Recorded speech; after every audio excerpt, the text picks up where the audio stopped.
was talking about the cylinder head. Pistons are all good. I've had them all checked. They're in good condition. I've cleaned them all up. Got all the crud out of in between the piston rings and put a new set of piston rings on. £150 later, or 145. So this dictates front of the engine, and I've got all the cylinders there marked up. I've taken, I'll show you now. I'll take this rocker off. I've had it down there. Right, so cam all seems to be fine. I've checked all the lugs and everything. It seems to be tippity top, so that's all good. The actual cylinder head,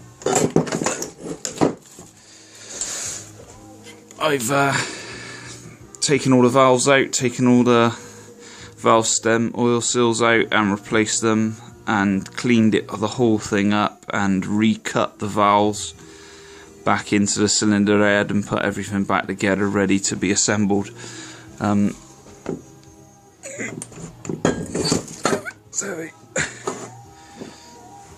So that is good to go.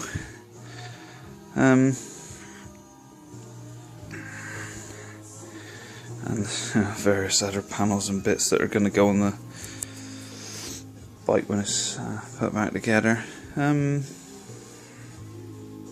Oil pan bits, oil pump,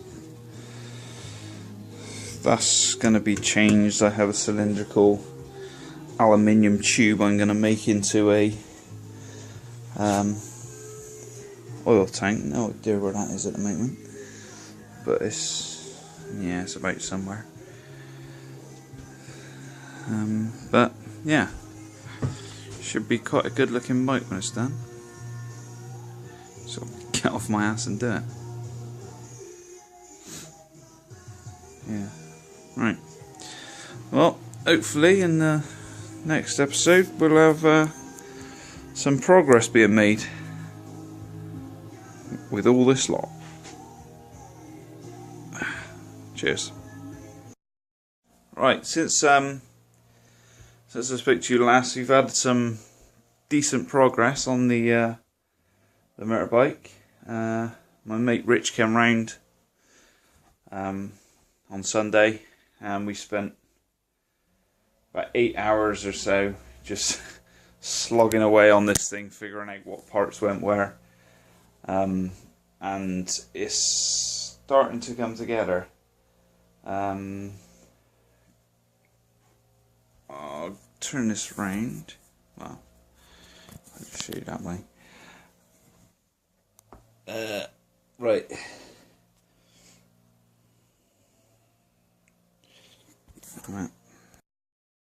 Right then. We have something that resembles an engine. Kind of. Ish. Maybe. So we've got a lot of parts together. What we've done on Sunday is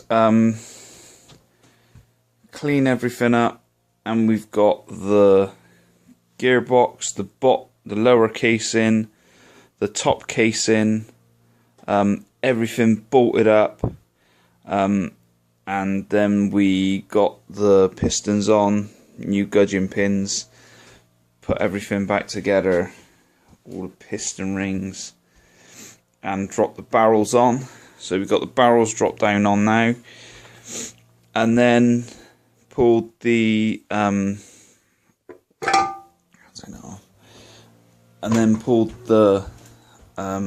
cam chain up through and got the cam on.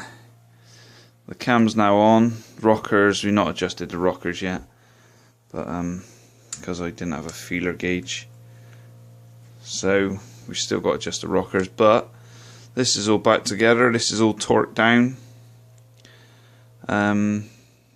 So fingers crossed, this we're gonna have a runner. So far,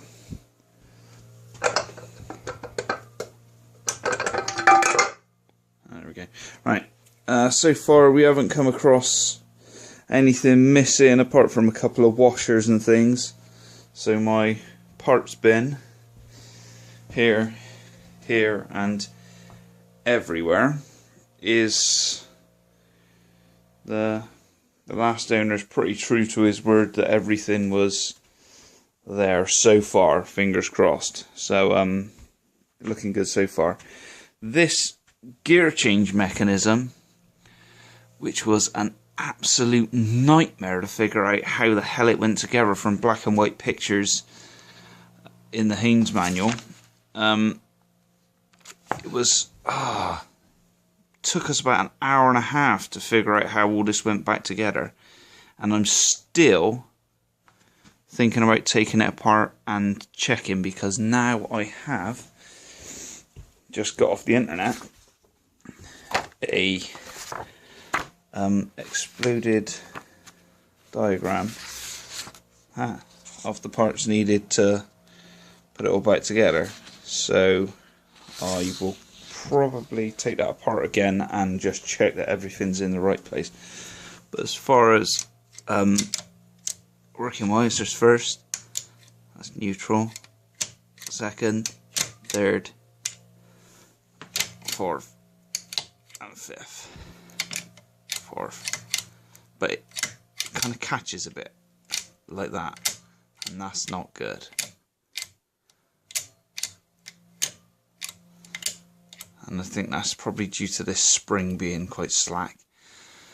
But I'm going to check that that's all good before I button all that up. Otherwise we'll have problems changing gear on the mirror bike, and that's not going to be fun when I'm in the middle of nowhere. So yeah, starting to get the engine back together. Once I get it all back together, I might block all these up and clean the actual outer casings out, because the inner casings have been totally cleaned. We'll go from there. So maybe, well, hopefully, fingers crossed, next time we'll have a bit more progress for you. Cheers.